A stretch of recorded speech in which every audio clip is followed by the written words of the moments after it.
Pakistan reserves the right to respond to this illegal act.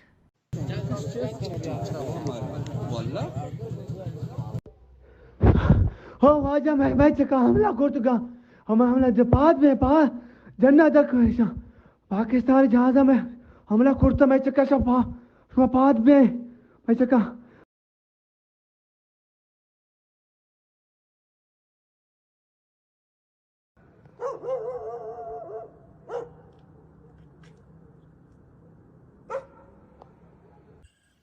بسم اللہ الرحمن الرحیم. السلام علیکم ناظرین، یہ فروز این بی نیوز اور میں ہوں آپ کا میزبان نواز بھٹو.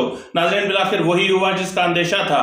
پاکستان نے ایران کو فضائی حملے کا بھرپور جواب دے دیا ہے. جی ناظرین، 17 جنوری کو ایران کی طرف سے پاکستان میں کیے جانے والے فضائی حملے کا بھرپور جواب دیتے ہوئے ایران میں 7 مقامات پر تقریباً 7 مقامات پر حملہ کیا گیا. 7 مقامات کو نشانہ بنایا گیا جہاں میزائل اور ڈرون اٹیکس کیے گئے، اور یہ کہا جا رہا ہے کہ وہاں مبینہ طور پر بلوچ لبریشن آرمی اور بلوچ لبریشن فرنٹ کے ٹھکانے موجود تھے. ناظرین، اطلاعات یہ ہیں کہ یہ جو معاملہ ہوا ہے یہ سراوان شہر ہے کوئی، وہاں پر یہ IRGC کا کوئی بیس کیمپ تھا، وہاں حملہ کیا گیا ہے، جس میں یہ بھی اطلاعات ہیں کہ ایک ایرانی جرنیل کے مارے جانے کی بھی اطلاعات موصول ہوئی ہیں. ناظرین، اس وقت تک کی اطلاعات کے مطابق اس میں متعدد ہلاکتوں کا اندیشہ ہے اور کئی عمارتیں زمین بوس ہو چکی ہیں، اور وہاں پر موجود جو ان کا ڈیفنس سسٹم تھا وہ مکمل طور پر ناکارہ بنا دیا گیا ہے. جی ناظرین، اس کا اندیشہ کیا جا رہا تھا اور اسی وجہ سے پاکستان نے ایرانی سفیر کو واپس آنے سے روک دیا تھا، اور ایران میں موجود پاکستان کے سفارتکار کو بھی واپس بلا لیا گیا تھا، اور ایران پاکستان کے سفارتکار کے واپس پہنچتے ہی پاکستان نے یہ بھرپور جواب دیا ہے.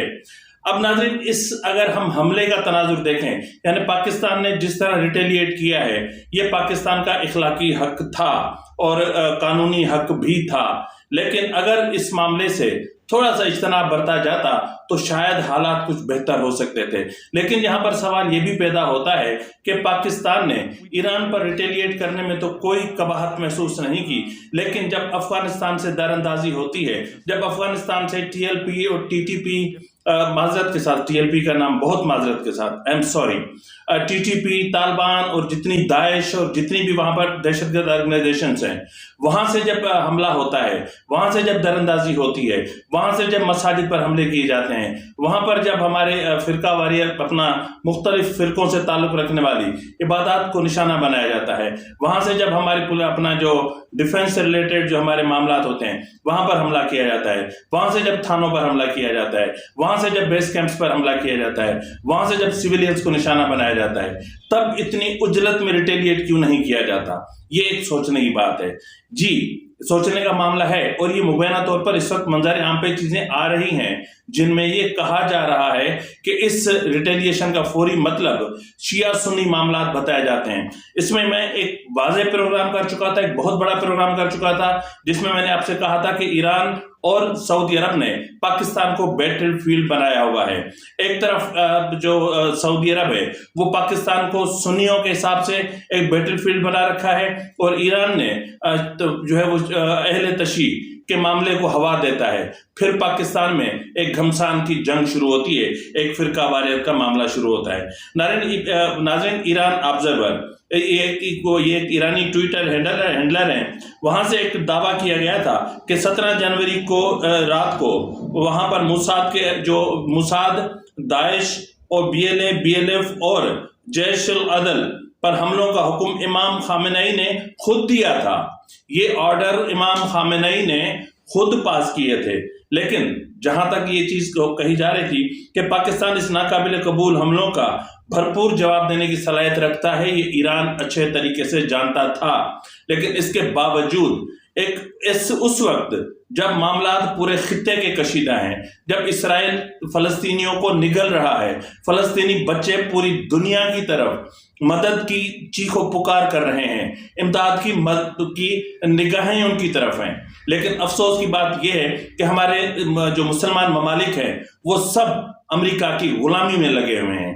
بہت شرم کی بات ہے اسلامی ممالک کے لیے، بالخصوص وہ ممالک جو فلسطین کے خود کو اسرائیلی ممالک کہلواتے ہیں. تو بہرحال آج صبح بالکل علیل صبح پاکستان نے بھرپور جواب دیا، جواب دینا بنتا تھا، لیکن اگر اجتناب برتا جاتا تو بہت ہی بہتر ہوتا۔ لیکن میں نے جس طرح کہا نا کہ یہ وسیع تر تنازعہ جو ہے یہ ایران پاکستان کا، اس سے بچنے کی کوشش کی جاتی، اس میں الجھنے سے اجتناب برتا جاتا تو بہت بہتر ہو سکتا تھا۔ ناظرین، پاک ایران تعلقات کی تاریخ میں پہلی مرتبہ ہم نے ایسا دیکھا ہے کہ پاکستان نے ایران سے اپنا سفارتکار واپس بلایا اور ایرانی سفارتکار کو پاکستان آنے سے روکا۔ ناظرین، یہ طویل المدتی تنازع پاکستان کی معیشت کے لیے زہر قاتل ثابت ہو سکتا ہے۔ اس وقت پاکستان کسی بھی تنازع میں الجھنے کا متحمل نہیں ہے، تاہم کسی بھی تنازع پر ریٹیلیٹ کرنے کا جواب کی صلاحیت ضرور رکھتا ہے۔ ناظرین، ہماری جغرافی صورتحال ہے وہ بہت خطرناک ہے، یعنی ایک طرف ہمیں افغانستان سے خطرہ ہے، دوسری طرف ہمیں انڈیا سے خطرہ ہے، اب تیسری طرف ایران جس کو ہم اپنا برادر ملک کہتے تھے ان کو خطرہ ہے۔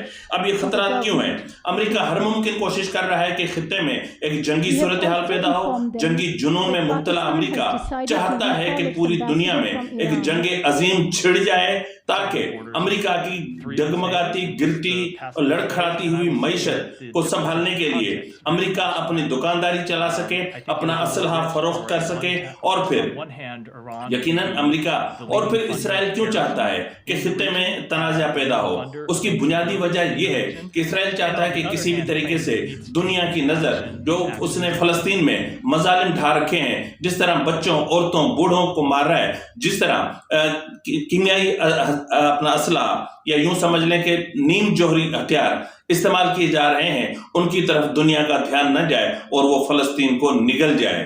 اور تیسری طرف اگر آپ دیکھیں تو اب امریکہ کے کئی مفادات بھی ہیں۔ امریکہ چاہتا ہے کہ پاکستان ایسے تنازع میں الجھے کیونکہ پاکستان، ایران دونوں جوہری ملک ہیں، اور اوپر دیکھ لیں تو چائنا ہے، ادھر دیکھ لیں تو انڈیا ہے، تو یہ بھی سچویشن بڑی یہاں پر ایک کریٹیکل بنتی ہے۔ اب اگر آپ دیکھیں تو انڈیا کبھی نہیں چاہتا کہ پاکستان معاشی طور پر مستحکم ہو، انڈیا کبھی نہیں چاہتا۔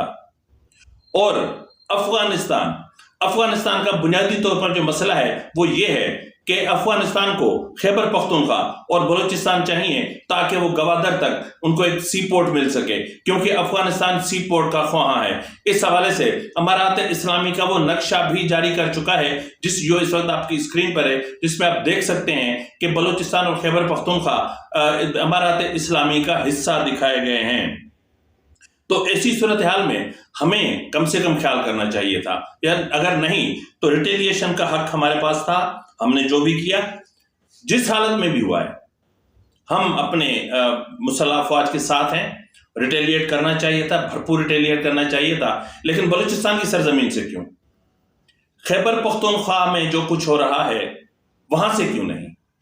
کیوں؟ یہ سوال تو ہیں، سوال تو آپ کو دینے پڑیں گے۔ ناظرین، اس وقت جس طرح میں نے مختلف ویڈیوز رکھی ہیں، مختلف تصاویر رکھی ہیں ایران پہ حملے کی تصدیق، سرکاری طور پر اس کی کوئی تصدیق نہیں ہو سکی ہے، تاہم اس وقت تک اتنی اطلاعات موجود ہیں یا موصول ہوئی ہیں کہ بہت بھاری نقصان ہوا ہے۔ اب یہ میں نہیں کہہ سکتا کہ وہاں پر BLF کی کوئی بیس کیمپس تھے یا وہاں پر کوئی ان کو سیف ہیون تھا۔ سیف ہیون تو سب سے بڑا دہشت گردوں کا افغانستان ہے، وہاں پر ایران نے کیوں نہیں اٹیک کیا؟ پاکستان کے لیے سیف ہیون دہشت گردوں کا افغانستان ہے، لیکن پاکستان وہاں بھی حملہ نہیں کرتا۔ پاکستان کے لیے دہشت گردوں کی سیف ہیون انڈیا ہے، لیکن پاکستان وہاں پر بھی کچھ نہیں کر رہا۔ تو یہاں پر کیوں؟ یہ سوچنے کی بات ہے، یہ سوالات ہیں جو میں آپ کے لیے چھوڑے جا رہا ہوں، آپ کو اس کا جواب دینا ہوگا۔ ناظرین، جیسے میں نے ابتدائی میں آپ سے کہا کہ پاکستان نے بھرپور جواب دیا ہے، اور یہ جواب دیا ہے میزائل اٹیک سے، یہ جواب دیا ہے ڈرون سے، لیکن ایک اطلاعات یہ بھی ہے کہ پاکستانی جو ایئر فورس ہے اس نے بھی اس آپریشن میں حصہ لیا۔ یہ بہت بڑا آپریشن تھا، اور اس آپریشن کو اس انداز سے کیا گیا جس انداز سے ایران نے پاکستان پر حملہ کیا تھا، یعنی جس طرح کا منہ اس طرح کا جوتا۔ تو پاکستان کو کمزور سمجھنے والے یہ سوچ لیں کہ پاکستان کمزور نہیں ہے. پاکستان کو مطلب ایک مجبور اور لاچار ملک سمجھنے والے یہ سمجھ لیں کہ پاکستان نہ مجبور ہے نہ لاچار ہے. پاکستان کو اندرونی طور پر اختلافات اور انتشار کا شکار سمجھنے والے یہ سوچ لیں کہ پاکستان نہ تو منتشر ہے اور پاکستان نہ ہی اندرونی طور پر غیر مستحکم ہے. ہاں کچھ پاکٹس ہیں, ہاں کچھ فیکٹرز ہیں, بالکل ہیں. جس طرح پی ٹی آئی ہے, پی ٹی آئی ہر ممکن کوشش کر رہی ہے کہ کسی بھی طریقے سے پاکستان میں عدم استحکام پیدا ہو, پاکستان میں انتخابات کا ماحول خراب ہو, پاکستان میں انتخابات نہ ہو, اور یہ ہو رہے ہیں. اور ہاں ایک اور بات کہ اکثر دوستوں کو اعتراض ہے کہ میں کچھ جلدی بولتا ہوں. اس ویڈیو میں اس لیے جلدی بول رہا ہوں کہ میری ہر ممکن کوشش یہ ہے کہ میں کم سے کم آپ کو کم سے کم ٹائم میں زیادہ سے زیادہ معلومات فراہم کر سکوں. تو ناظرین اس وقت سروان شہر ہے, وہاں پر IRGC کا ہیڈ کوارٹر ہے جس کو ٹارگٹ کیا گیا ہے. وہاں پر ایک بہت بڑے ایرانی جرنیل کی ہلاکت کی بھی اطلاعات موصول ہوئی ہیں, اور ایک تصویر اس وقت آپ کی اطلاعات پر ہے اور یہ سوشل میڈیا پر تصویر وائرل ہے, اور جس کے لیے کہا جا رہا ہے کہ یہ ہلاک ہو چکے ہیں. اب میں تو اس تذبذب کا شکار ہوں کہ میں کسے ہلاک کہوں اور کسے شہید کہوں, کیونکہ ایک طرف بھی میں مر رہا ہوں, دوسری طرف بھی میں مر رہا ہوں. تو میں کہاں جاؤں؟ میں شیعہ ہوں, میں مر رہا ہوں. میں سنی ہوں, میں مر رہا ہوں. میں پاکستانی ہوں, میں مر رہا ہوں. میں افغانی ہوں, میں مر رہا ہوں. میں ایرانی ہوں, میں مر رہا ہوں. لیکن میں اس لیے مر رہا ہوں کہ میں مسلمان ہوں, اور میں مسلمان ہوں لیکن مر رہا ہوں اس لیے مر رہا ہوں کہ امریکہ چاہتا ہے کہ میں مارا جاؤں. میں مر رہا ہوں, مجھے مرنا ہے, مجھے اس لیے بھی مرنا ہے کہ اسرائیل کی خواہش ہے کہ میں مروں. تو ہر طرف سے میں ہی مر رہا ہوں. تو کیا کوئی نہیں ہے جو اس بات کو سمجھ سکے کہ میں کیوں مر رہا ہوں, مجھے کیوں مارا جا رہا ہے, مجھے کون مار رہا ہے؟ کیا میں خود مار رہا ہوں؟ جی, میں خود مار رہا ہوں. مجھے میرے مفادات مار رہے ہیں, مجھے میری لالچ مار رہی ہے, مجھے میرا قرض مار رہا ہے. وہ قرض جو میں نے IMF سے لیا, وہ قرض جو میں نے امریکہ سے لیا, اور وہ معاملات یا وہ معاہدات جو میں نے ان کے ساتھ کیے, اس لیے میں پل پل مر رہا ہوں. اور مجھے مرنے سے کون بچائے گا یہ دیکھتے ہیں. اب ناظرین نیکسٹ اطلاعات تک یا نیکسٹ ویلاگ تک میں اپنے میزبان نواز بھٹو کو اجازت دیجیے. ملتے ہیں تھوڑی دیر کے بعد. فی امان اللہ.